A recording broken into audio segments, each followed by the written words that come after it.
Andrew Bottrell grew up in a small town, and from an early age, he wanted something more from life. I'm from Platteville, Wisconsin, where the cows outnumber the people, and there's not a lot to do there. Cow tipping's big. Also hanging out at the local Walmart. What? Am I doing it wrong? No. Oh, okay. Feel free to chime in. You're from there too. I decided to join the military pretty early, and I found what I thought would be a cool job in the military and went for it. Navy EOD was my ideal job. So EOD stands for Explosive Ordnance Disposal. We take and render safe remnants of war or IEDs and stuff that are explosive hazards to either the civilian populace or the military. I got to do some really cool stuff.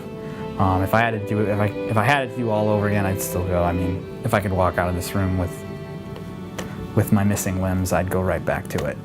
I loved it. Andrew was deployed to Afghanistan in July 2011 with SEAL Team 10, where he was tasked with keeping his teammates safe from the countless IEDs hidden throughout their area of operation. They had started this new tactic where they would just roll the dice and throw out a minefield of IEDs. They knew we knew how to find choke points and everything.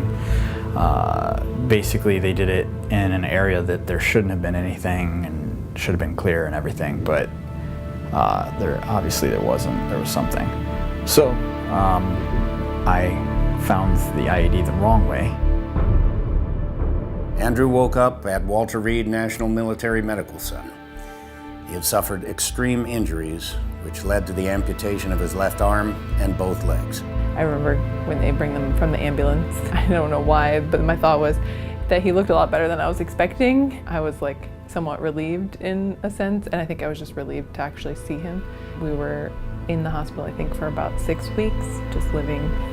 I mean, he was obviously in the hospital bed, and I was living in the little cot thing next to him. Once out of the hospital, Andrew and Lindsay lived in a series of homes, none of which were ideally suited to Andrew's injuries. We moved into Navy barracks, which sucked. And then we moved out of that like a couple weeks later into Navy housing. As far as the living arrangements go, it was okay. Like it was a decent house, but in general, it's not really designed for independent living in the sense that like it would have been difficult if I wasn't there. Much more difficult. Andrew was encouraged to apply to our R.I.S.E program. He was approved, and with the support of independent community donations, the Gary Sinise Foundation began construction on Andrew's specially adapted custom smart home.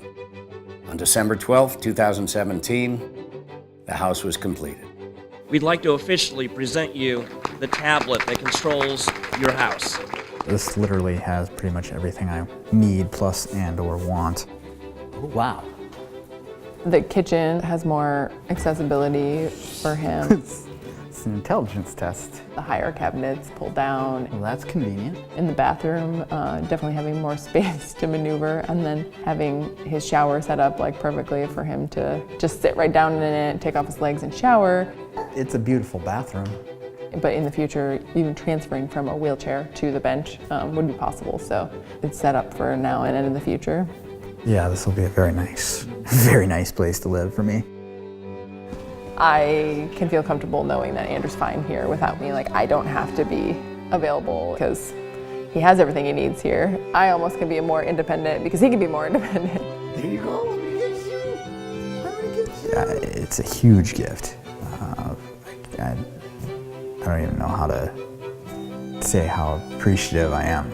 Today, Andrew and Lindsay are eager to watch their baby daughter Jessa grow, with a bright future ahead in their new home. At the Gary Sinise Foundation, we serve our nation by honoring our defenders, veterans, first responders, their families, and those in need.